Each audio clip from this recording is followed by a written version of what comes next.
salt mines. The salt comes from the ground.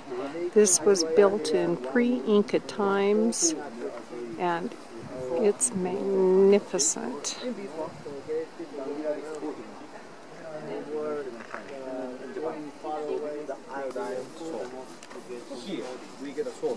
The people know that they were living, they were called Quilques, and then they have a small village almost at the bottom of this valley. Curiously, the first times when the archaeologists found this kind of skeletons, in this small village, pre-Inca culture, they found that they were children. But these people were not children.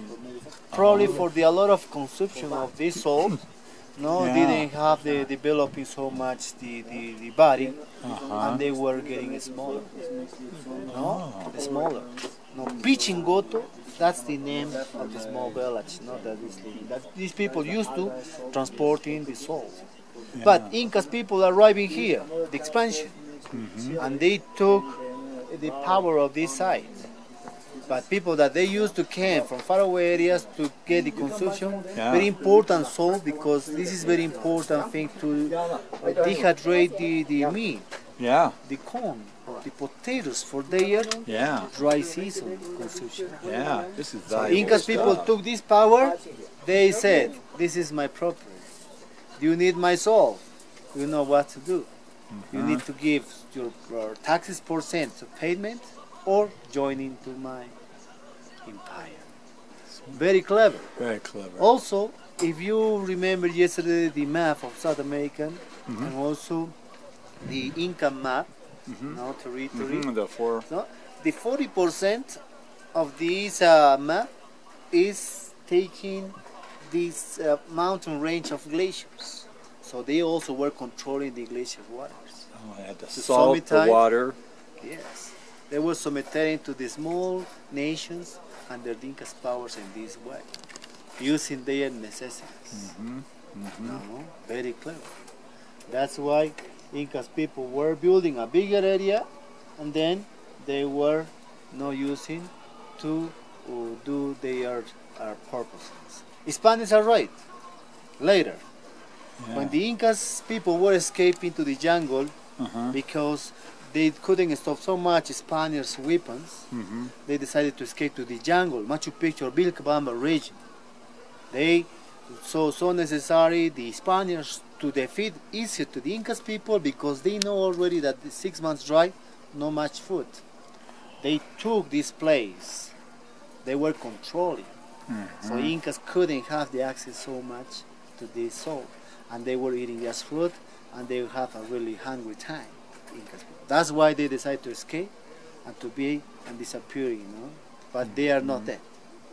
That's why the people that were escaping of the Spanish punishment, at the moment they are living on the top of these mountains that they are called the highlands people, or Lares region.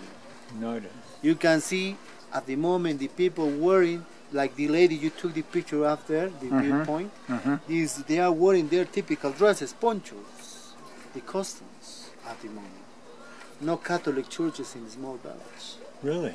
Which the rules that they make, the big panacas for small villages, families, tennis families, they are the rules given the oldest person, the oldest one, who is ruling. When the oldest is going to die, the next oldest, because the oldest person has more knowledge. More knowledge. No, they are wise men or wise ladies, not importantly with this sense. Could be girl or man. Just the oldest. Yes. At the moment, how's the tradition? These people coming to here, they buy this kind of salt, and they are taking to their lands to dehydrate the food. Potato, corn. But they also were using it to have their medicines. With this kind of salt, for example, the 10 inches, they're really tough. When they're rushing, when they're harvesting, they are taking for the human consumption. They're really tough because the best quality. The next level is for medicinal baths. People that are feeling so much with rheumatism, or with the bones, or with so nervous, they are taking in some salty baths with some flowers to have to relieve the pain in their body. Examples here is, for example, the traditional medicine, today. This is for salads, but we have